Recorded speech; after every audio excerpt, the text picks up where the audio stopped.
कार्यकर्त्यांचा पक्ष आहे। राजा का बेटा राजा नहीं बनेगा, जो काम करेगा वो राजा बनेगा। आणि म्हणून 7 खासदार माझ्याकडे आले, म्हणाले श्रीकांत शिंदेला मंत्री बनवा। पण श्रीकांत शिंदे पण म्हणाला आपल्या पक्षात सिनियर कोण आहे त्याला बनवा, आणि आपला सिनियर मंत्री प्रतापराव जाधव झाला। हा इतिहास आहे। आणि जर पहिल्याचे दिवस असते तर काय झालं?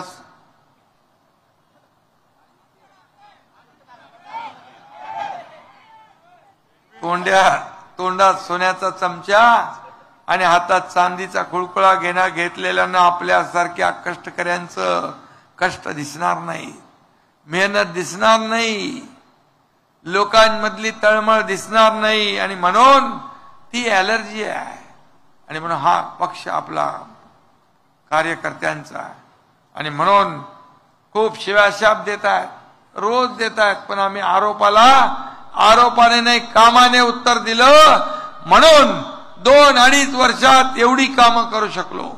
मला आठवतंय मी आणि देवेंद्रजींनी शपथ घेतली त्यावेळेस पहिल्या कॅबिनेट पासून आम्ही शेतकऱ्यांचे प्रश्न घेतले, मराठवाड्याचे प्रश्न घेतले, तुमच्या उत्तर महाराष्ट्राचे घेतले, गोर गरिबांचे घेतले, आणि बंद पाडलेले प्रकल्प, मग मेट्रो असेल, समृद्धी असेल, जलयुक्त शिवार असेल, दुष्काळग्रस्त भागातलं पाणी योजना असेल, हे सगळ्या कामांना स्टे घातला।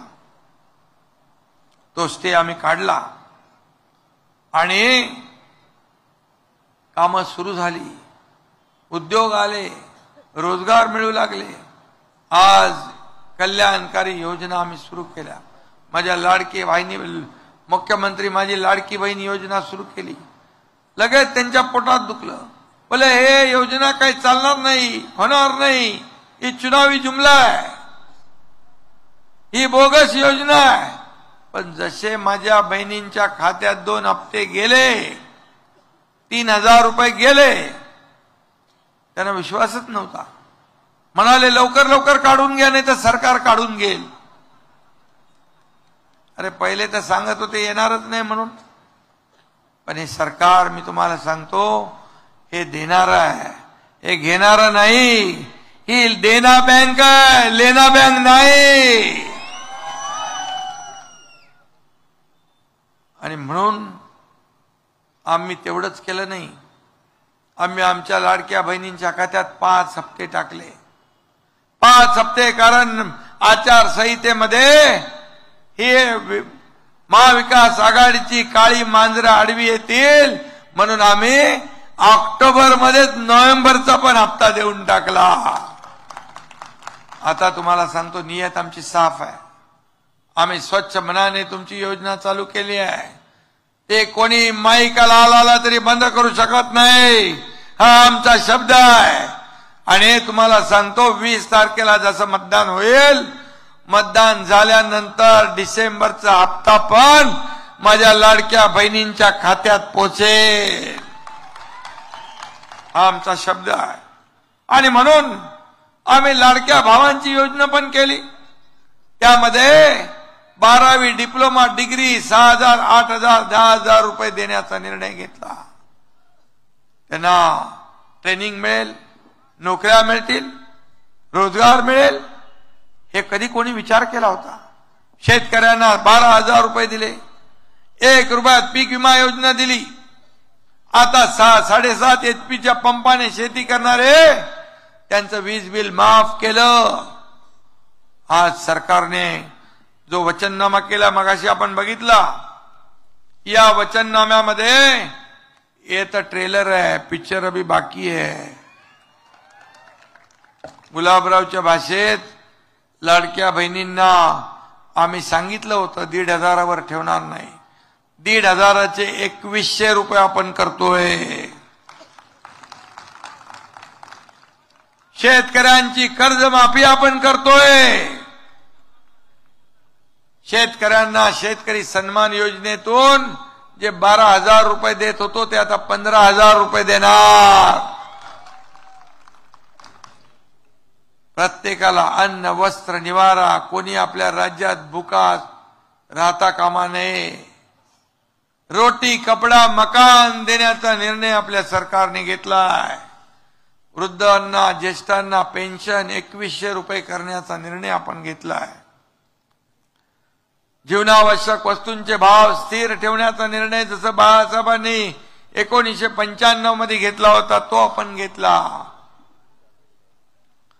25 लाख रोजगार निर्मिती करण्याचा निर्णय घेतला. युवकांच्या हाताला काम देण्यासाठी आणि 10 लाख बेरोजगारांना 10,000 रुपये प्रशिक्षण भत्ता देण्याचा निर्णय आपण घेतला आहे. 45,000 गावांमध्ये पाणंद रस्ते देण्याचा निर्णय घेतला घेतलाय. त्याचबरोबर अंगणवाडी आशा सेविकांना महिन्याला 15,000 रुपये देण्याचा आपण निर्णय घेतलाय. आणि मगाशी सांगितलं तुम्हाला, पंपाने शेती करण्याचं वीज बिल माफ केलं पण आपण जे सगळे ग्राहक वीज ग्राहक आहेत, जे आपण इतर लाईट वापरतो घरात व घरगुती वापरतो, त्याच्यात देखील 30% सवलत देण्याचा निर्णय आपण घेतला.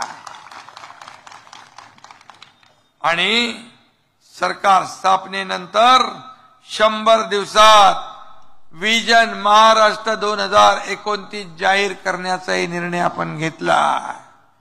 हे निर्णय घेतलेत आपण. हे सर्व निर्णय सर्वसामान्यांसाठी आहेत, सर्वसामान्यांच्या हितासाठी आहेत. आणि म्हणून अनेक निर्णय आपण घेतलेत. अमित भाई आले होते, त्यांनी देखील जे वचननामा जाहीर केला त्याच्यामध्ये देखील अनेक निर्णय आहेत. आणि म्हणून हे सरकार जे आहे, हे सरकार विकासाला चालना देणार आहे. हे सरकार कल्याणकारी योजना आणणार आहे.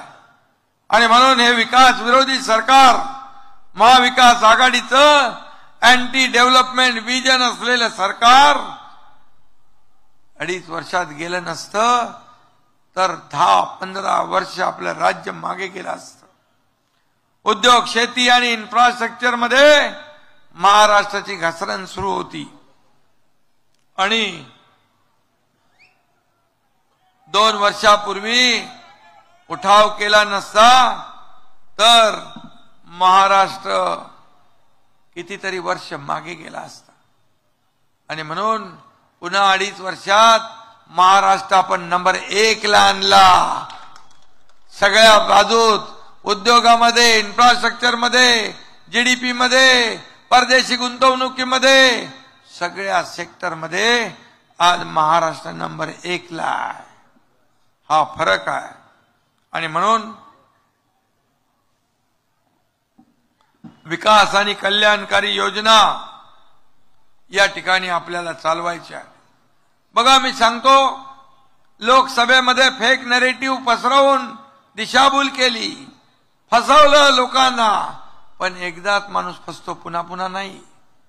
आणि म्हणून संविधान बदलणार, हे करणार, ते करणार. पण यावेळेस लोकांनी ठरवलेलं आहे, महायुतीचं सरकार आणणार म्हणून ठरवलंय ना तुम्ही. महायुतीचं सरकार आणणार म्हणून यामध्ये 2 वर्षात आपण एवढी कामं केली की गेल्या अनेक वर्षाचा इतिहास तपासला.